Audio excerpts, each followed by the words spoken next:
Veremos una historia de cómo han quedado los países de América Latina tras la CELAC, el punto de vista de la democracia, la situación de las relaciones humanas. Y es cierto que de verdad vivimos en una democracia que se está girando hacia la izquierda en América Latina.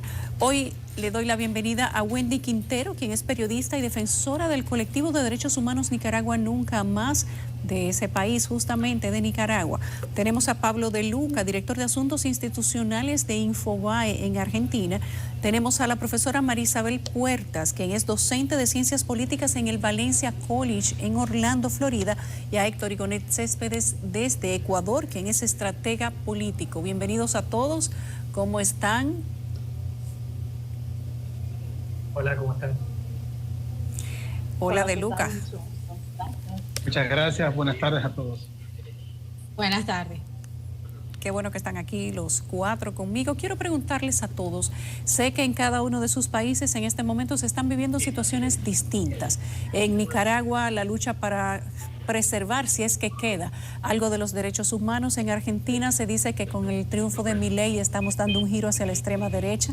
En Venezuela, Nicolás Maduro dice que otra vez le quieren hacer un atentado. No sé si se puede hablar de que todavía hay un sistema político fuerte en Venezuela. Y en Ecuador acabamos de ver un atentado contra una diputada, el asesinato de un candidato a presidente y anterior un atentado contra un candidato a alcalde.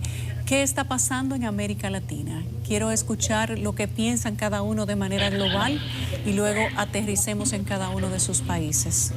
Puede comenzar el que quiera. Comencemos con Wendy, bueno, entonces. Perfecto, si quieren puedo comenzar yo. Un placer estar con todos y todas acá. Precisamente, pues yo soy periodista actualmente, exiliada, tengo 4 años y medio de estar en el estudio. Soy el vivo testimonio de lo que está pasando.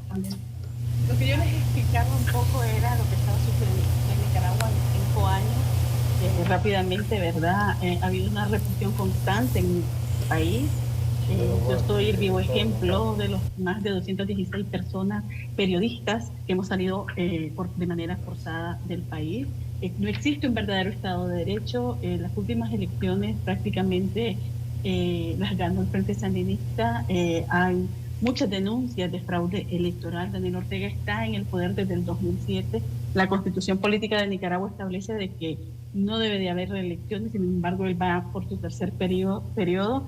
Y creo que somos el único país que las 153 municipalidades, las alcaldías de un país fueron ganadas absolutamente todas por el partido de gobierno. Entonces hay más de 355 personas que fueron asesinadas en las protestas del 2018. No ha habido justicia desde entonces y se han cerrado más de 3.500 organizaciones civiles.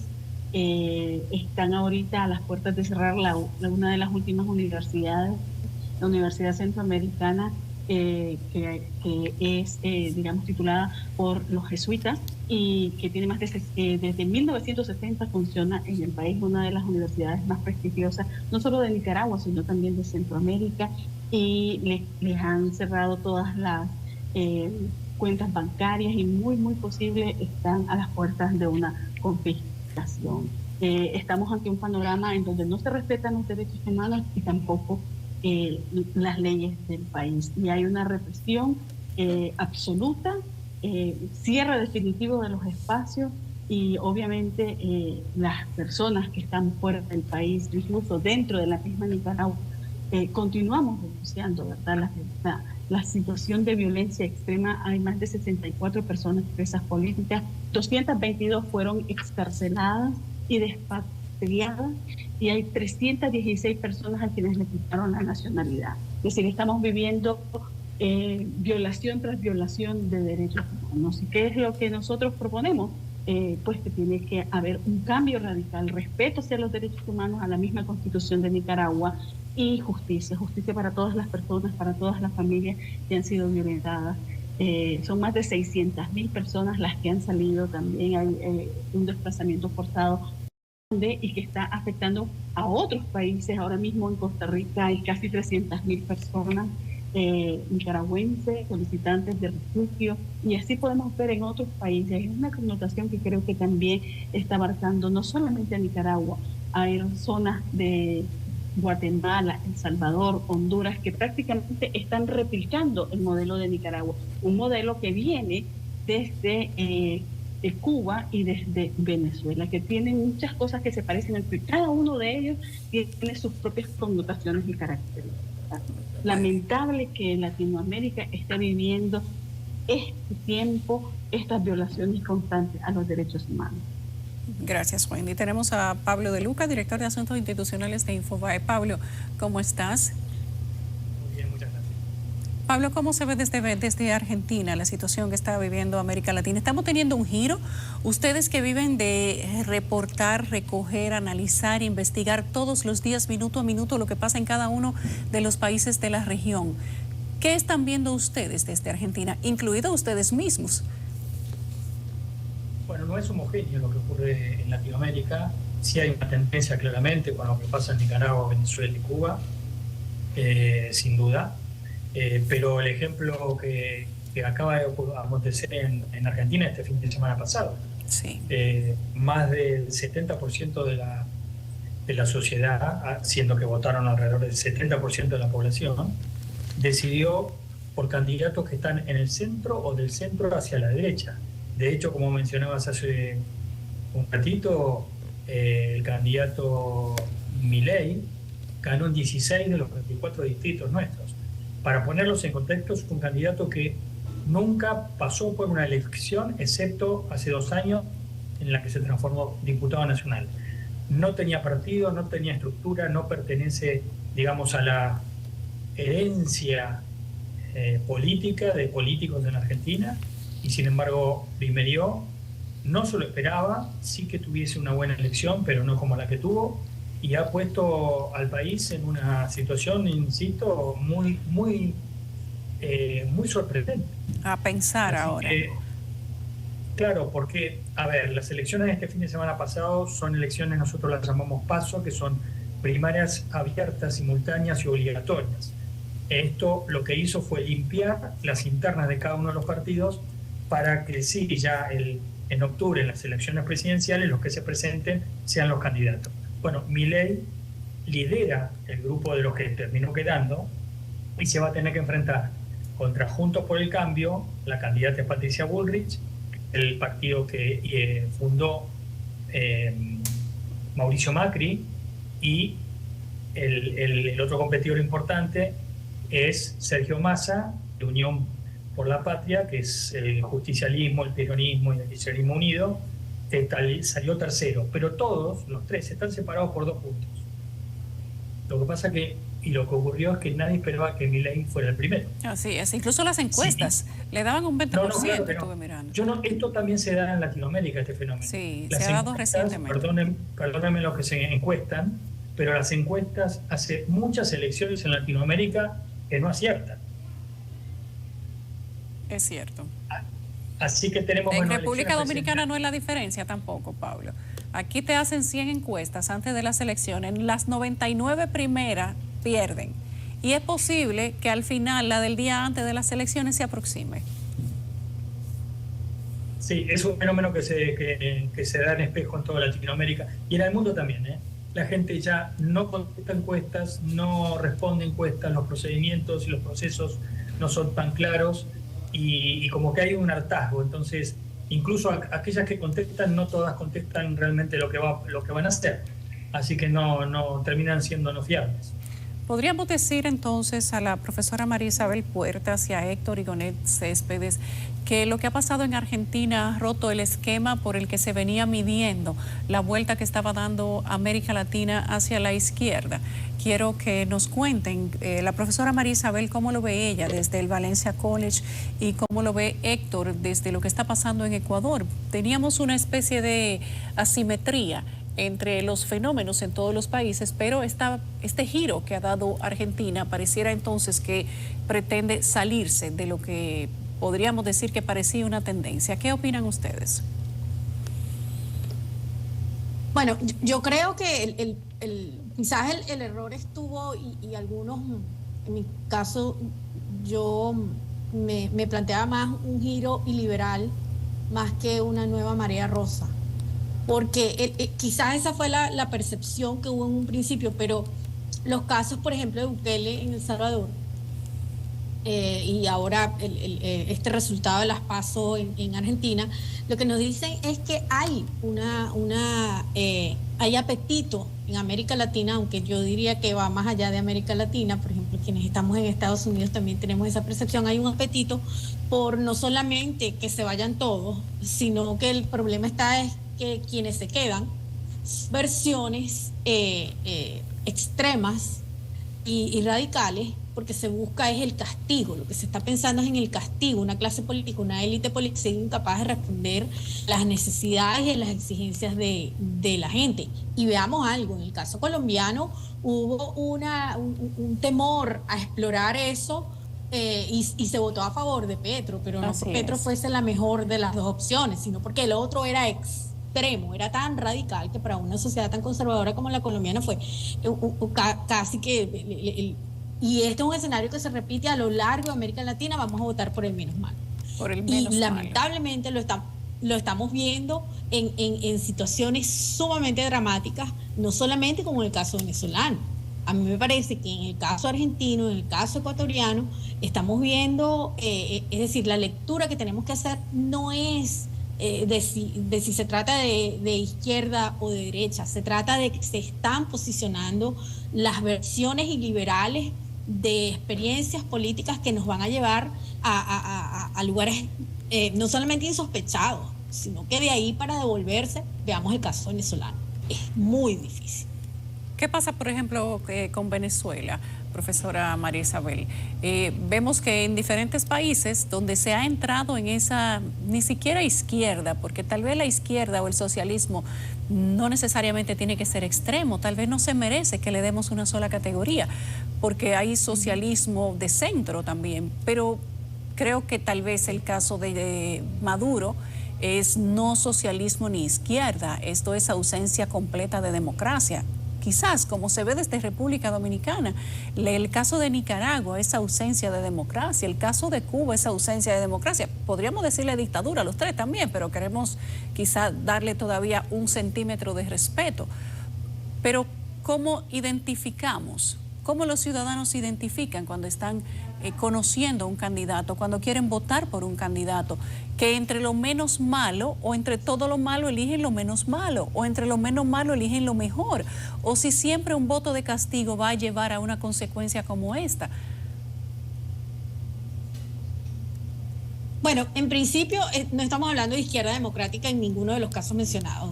Cuba es una dictadura totalitaria, Nicaragua está quizás en una situación mucho peor porque se ha deslindado por completo de cualquier institucional, es decir, de cualquier vestigio de institucionalidad democrática. En el caso venezolano, Maduro, eso no es izquierda democrática jamás.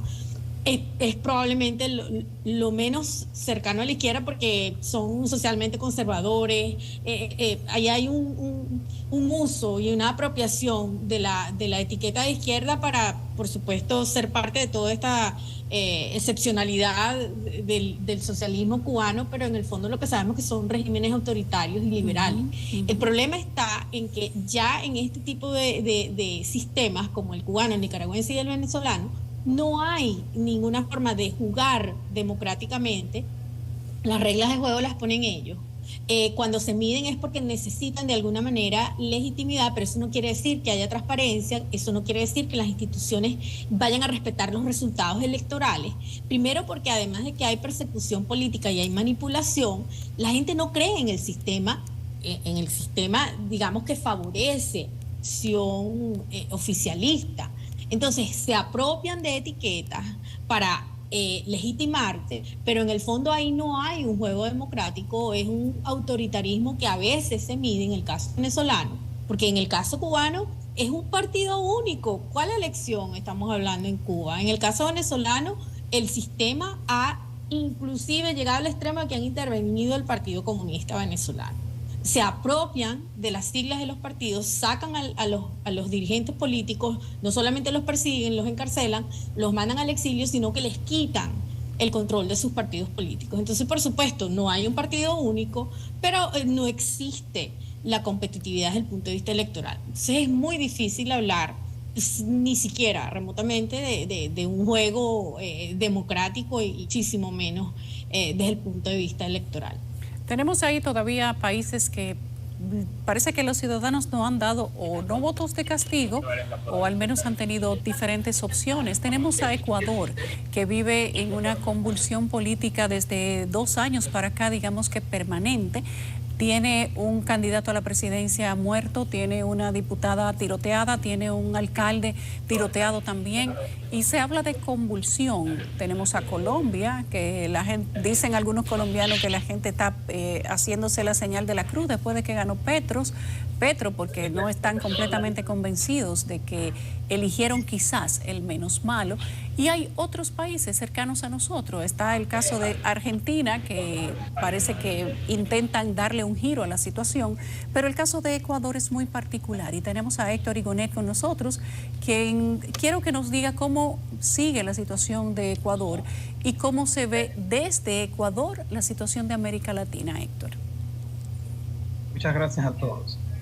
En la medida en que América Latina ha perdido competitividad, ha perdido inversión extranjera y ha perdido oportunidades de desarrollo, los partidos políticos, que son en democracia la esencia de la representación política, han perdido también fuerza, credibilidad y han perdido, digamos, espacio. Esa pérdida de espacio de los partidos políticos es lo que ha llevado al declive de la democracia en la mayoría de los países que hemos citado.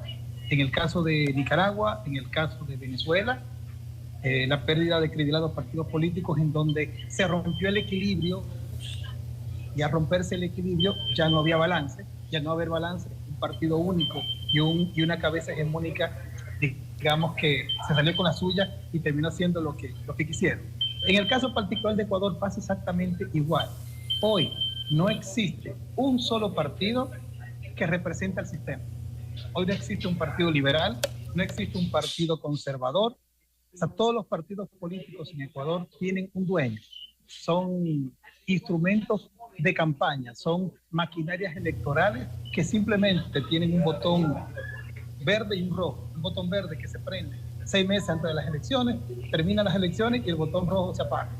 Así son los partidos políticos en Ecuador. Son maquinarias electorales, no partidos políticos del sistema tradicional, partidos que crean escuelas de líderes, partidos que crean democracia. Ecuador hoy está pasando por la situación político-social más difícil de su historia. En el año 2023, Ecuador pasó a ser el mayor traficante de cocaína colombiana del mundo. Más que Colombia. 265 toneladas de cocaína capturadas en el 2022. Ecuador pasó a ser el principal país de tráfico de drogas, y ese proceso de haber pasado de 30 toneladas que se decomisaban 5 años atrás a 260 toneladas de cocaína en el 2022, por supuesto que trajo consigo el reagrupamiento y el rearmamiento de las organizaciones delictivas que se tomaron en el Estado. Este proceso comenzó en el año 2008, cuando el entonces presidente Rafael Correa Delgado, aquí bajo el pretexto de pacificar las bandas que no eran tales, esas bandas peleaban entre ellos por pequeños territorios en los barrios de la ciudad de Guayaquil, en Quito, eran muy pocos, la gente ni los conocía nomás en esos barrios porque se peleaban por las esquinas, se peleaban por el menudeo, el tráfico de drogas, y bajo el pretexto supuestamente de apaciguar, de calmar a esos grupos, el entonces presidente Correa los invitó a participar en el Estado. Y esos delincuentes de la calle pasaron a formar parte de la administración pública, pasaron a las áreas administrativas de las empresas públicas, pasaron a compras públicas, pasaron a las direcciones de muchas dependencias del Estado, y ahí comenzó el declive constante y permanente de la, digamos, de la sostenibilidad democrática de las instituciones del país. ¿Por qué? Porque las bandas criminales que comenzaron a entender cómo se manejaba el Estado ya no quisieron desprenderse. Y de hecho hasta el día de hoy no se han desprendido. Hasta el día de hoy muchas de las grandes instituciones del Estado y muchos de los contratos del Estado son manejados y manipulados por las bandas criminales. ¿Por qué? Porque un día se les invitó a participar al Estado y de ahí nunca más lo pudimos bajar. Ecuador todavía no ha tocado fondo, señores. El Que día no ha de hoy, tocado que estoy fondo. contando esto, Un no ha tocado candidato fondo a la todavía. presidencia asesinado y tiroteo a candidatos a la No ha presidencia y tocado delincuente y fondo droga, y eso no es fondo. No ha tocado fondo. El viernes pasado se trasladó de la penitenciaria del Litoral, la más importante del país, alias Fito, el principal líder de la banda criminal más grande del país, llamado Los Choneros. El día de hoy lunes, hay manifestaciones en todas las cárceles pidiendo el regreso de Fito de la cárcel de máxima seguridad llamada La Roca a la penitenciaria del Litoral. Este es solamente el comienzo. Como el gobierno no va a poder ceder en trasladarle a Fito, no dudes tú que esta noche o mañana comience un boicot nuevamente, un levantamiento en todas las cárceles y podamos estar hablando nuevamente de cientos de muertos otra vez en un nuevo levantamiento. El gobierno va a tener nuevamente que intervenir. No creo que haya pasado lo peor.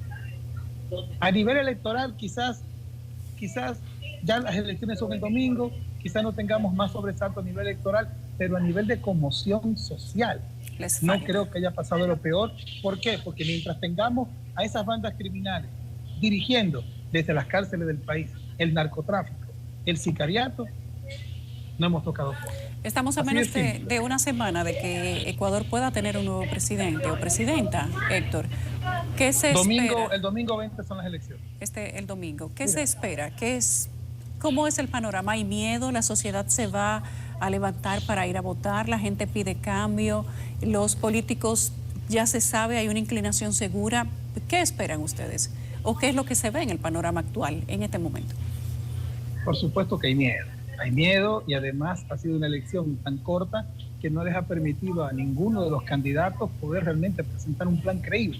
Hay candidatos aquí que hablan de seguridad, pero son dueños de las principales empresas de seguridad del país. Y tú dices, pero, o sea, tú quieres que la seguridad lo sea todo, pero tú tienes conflicto de intereses porque tú manejas empresas de seguridad.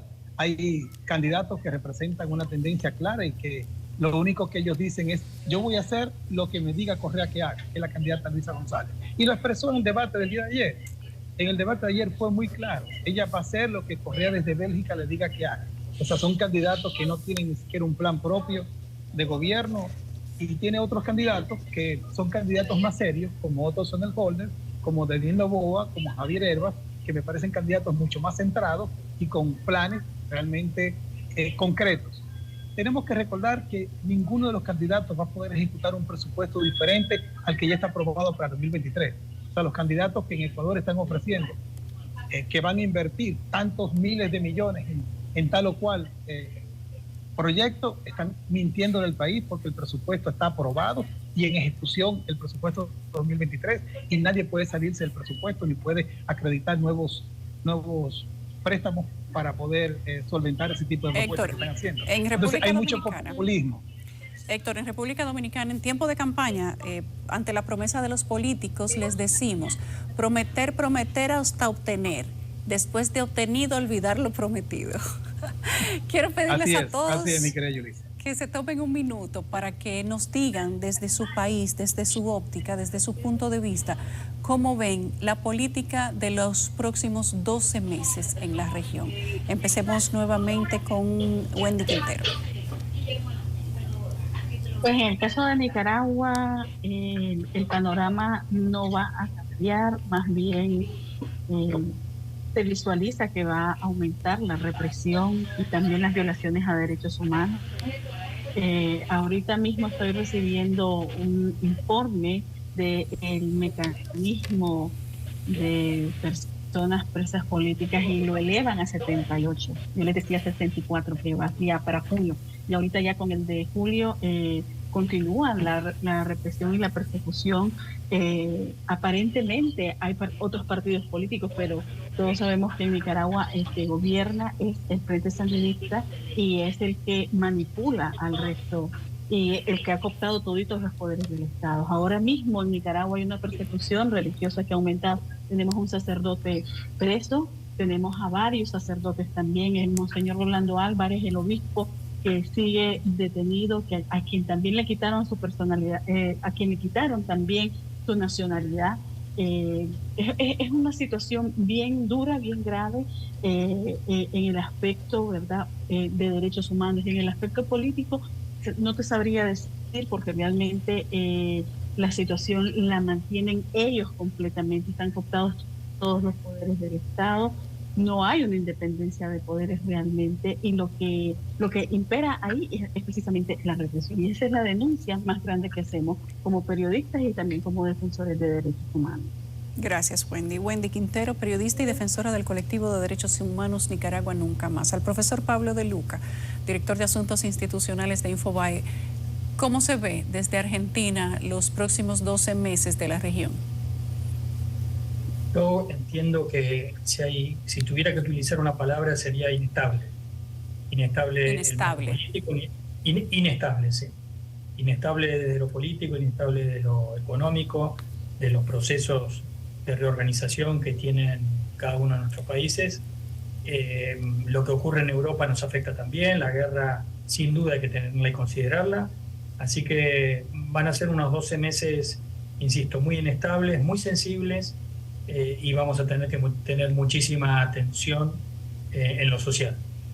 Atención en lo social e inestabilidad para los próximos 12 meses. Gracias al profesor Pablo De Luca, director de Asuntos Institucionales de Infobae. A la profesora María Isabel Puerta, de la Universidad de Valencia College en Orlando. ¿Qué ve usted, profesora? ¿Cómo ve usted los próximos 12 meses para la región, para América Latina y para lo que está sucediendo en todos estos países que hemos mencionado? Yo coincido que va a haber mucha inestabilidad, sobre todo porque no hemos superado los efectos de la economía pospandémica, entonces eso se está solapando en una crisis mucho mayor, que es una crisis tanto de representación política como de incapacidad para encontrar vías dentro de la democracia para resolver todas esas necesidades. Si hacemos un paneo por América Latina, las demandas que hay de mejoras en el ámbito de la salud, la educación, además es que ahora se nos están juntando aspectos como por ejemplo los efectos del cambio climático, y que hay una incapacidad institucional para responder. Porque veamos lo que ha pasado recientemente, las contradicciones que hay dentro de la misma coalición regional de la izquierda, donde no se pueden poner de acuerdo ni siquiera para enfrentar un tema que los debería unir, como es el cambio climático, ¿no? Entonces vamos a ver, sin duda alguna, inestabilidad, pero también una enorme insatisfacción a nivel social, y eso lo que podemos esperar es que la respuesta sea más crítica hacia la democracia o a la ausencia de la misma, y eso va a hacer que tengamos personajes como Milei, como Bukele, que van a ser las respuestas que la gente va a buscar ante la ineficiencia de los gobiernos en la región. Gracias, profesora María Isabel Puerta, docente de Ciencias Políticas del Valencia College. Y Héctor Igonet, un minuto, Héctor, ¿qué ves en los próximos 12 meses? En los próximos 12 meses veo mucha convulsión en América Latina, sobre todo porque en los últimos 10 años la mayoría de nuestros países han, digamos que amparó su crecimiento y su desarrollo en el crecimiento y desarrollo de China. China ha comenzado a mostrar verdaderos signos de decrecimiento, verdaderos signos que indican que el país ya no va a crecer con los números que crecía hasta hace 3 años atrás, y que China va a entrar en un estancamiento en su desarrollo económico, estancamiento que va a provocar limitaciones en las compras, en las exportaciones y en los planes que muchos de nuestros países tenían para los próximos 2-3 años, por lo menos hasta el 2025. Entonces vemos que el apalancamiento de las divisas está hoy centrado en las remesas de los migrantes. La mayoría de los países latinoamericanos hoy reciben más remesas que inversión extranjera, mucho más remesas que inversión extranjera. Vemos que las inversiones productivas o la inversión extranjera productiva en los países asiáticos suman hoy el 72% a nivel global, mientras que en América Latina y el Caribe apenas suman el 24%. Ese desbalance que hay en la inversión extranjera productiva es lo que va a llevar a la mayoría de nuestros países o a estancamientos o a cambios profundos que van a derivar en cambios políticos y sociales que podrían necesariamente no ser democráticos. Cambios que tal vez no sean democráticos. Bueno, no Así es. tendremos mucho trabajo nosotros, los medios de comunicación, para los próximos 12 meses. Entonces, normalmente tendremos, pero tendremos mucho más. Gracias. Gracias a ustedes, gracias a Wendy Quintero desde Nicaragua. Ahí están los cuatro. Todo el mundo los está viendo los cuatro juntos. Wendy es periodista y defensora de Nicaragua de Derechos Humanos. A Pablo De Luca, quien es director de Asuntos Institucionales de Infobae, ahí está, el segundo a la derecha. A la profesora María Isabel Puerta, quien es docente de Ciencias Políticas del Valencia College en Orlando. Y a Héctor Igonet Céspedes, estratega político residente en Ecuador. Gracias a los cuatro. Qué bueno que han podido estar con nosotros esta noche y han dado su opinión para un panorama político de lo que sucede en la región y qué sucederá para los próximos 12 meses. Muchas gracias a los cuatro. Buenas noches.